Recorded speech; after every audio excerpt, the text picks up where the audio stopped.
క్రీస్తునందు ప్రియమైన సహోదరి సహోదరులకు యేసుక్రీస్తు నామములో శుభములు. దేవుని యొక్క మహిమ మీ మీద ప్రకాశించునుగాక. ఈరోజు దేవుడు మనకిచ్చిన మాట యెహెజ్కేలు గ్రంథము 9వ అధ్యాయము 5వ వచనం. నేను వినుచుండగా వారికి ఇలాగ సెలవిచ్చాను, మీరు పట్టణములో వాని వెంట పోయి నా పరిశుద్ధ స్థలము దగ్గర మొదలుపెట్టి కటాక్షమైనను కనికరమైనను లేకుండా అందరినీ హతము చేయుడి. ఈ మాటలు మనం యెహెజ్కేలు గ్రంథంలో చూస్తున్నాము. నేను వినుచుండగా అంటే యెహెజ్కేలు ప్రవక్త వినుచుండగా దేవుడు దూతలకి ఆజ్ఞాపిస్తున్నారంట. యెహెజ్కేలు ప్రవక్త బబులోను చెరలో ఉన్న ఇశ్రాయేలీలకి ప్రవక్తగా ఉన్నట్టు మనం చూడగలం. బబులోను చెరలోనికి వెళ్ళిపోయిన ఇశ్రాయేలీలు పశ్చాత్తాపడి ఆ చెరలో నుండి దేవుడు విడిపించాలి అని ప్రార్థించకుండా బబులోను దేవతల వైపు తిరిగిపోయినట్టుగా మనము చూస్తామన్నమాట. అందుకే యెహోవా దేవుడు యెహెజ్కేలు ప్రవక్త ద్వారా తెలియజేస్తున్నారు కదా, ఎవరి నుదుటి మీద అయితే ముద్ర వేయబడుతుందో వాళ్ళు తప్ప ఇంకెవరిని కూడా వదలొద్దు అని చెప్తూ ఇక్కడ చెప్తున్నారు కదా. నేను వినిచుండగా వారికి ఇలాగూ సెలవిచ్చాను అంటే యెహెజ్కేలు ప్రవక్త వింటుండగా దేవుడు తన దూతలకు సెలవిస్తున్నారు కదా, మీరు పట్టణంలో వాని వెంట పోయి అంటే ఎవరి వెంట అంటే ఒక దూతేమో ముద్ర వేస్తుంది. ఎవరైతే దేవుణ్ణి ప్రార్థిస్తున్నారో, దేవునితో జీవించడానికి ఇష్టపడుతున్నారో, దేవుని వైపు చూస్తున్నారో వారి మీదంట ముద్ర వేస్తుందంట. ఆ ముద్ర వేసే వెంట పోయి నా పరిశుద్ధ తలము దగ్గర మొదలుపెట్టి అంటే బబులోన్ దేశంలో కూడా వాళ్ళు ఒక దేవుని సన్నిధి పెట్టుకున్నారు, దేవుని పరిశుద్ధ స్థలం పెట్టుకున్నారు. కానీ దేవుణ్ణి ఆరాధించడం లేదు.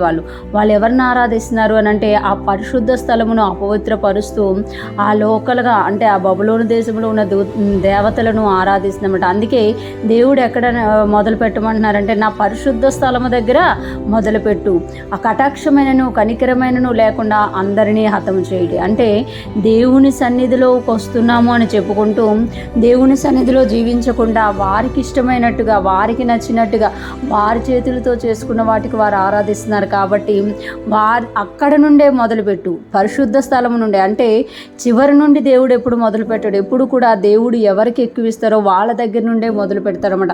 అట్లా పరిశుద్ధ స్థలము దగ్గర నుండి మొదలుపెట్టి కటాక్షమైనను కనికరమైనను లేకుండా అందరినీ హతము చేయడు. కటాక్షమైనను కనికరమైనను, దేవుడు కటాక్షము చూపించే దేవుడు, కనికరం చూపించే దేవుడు.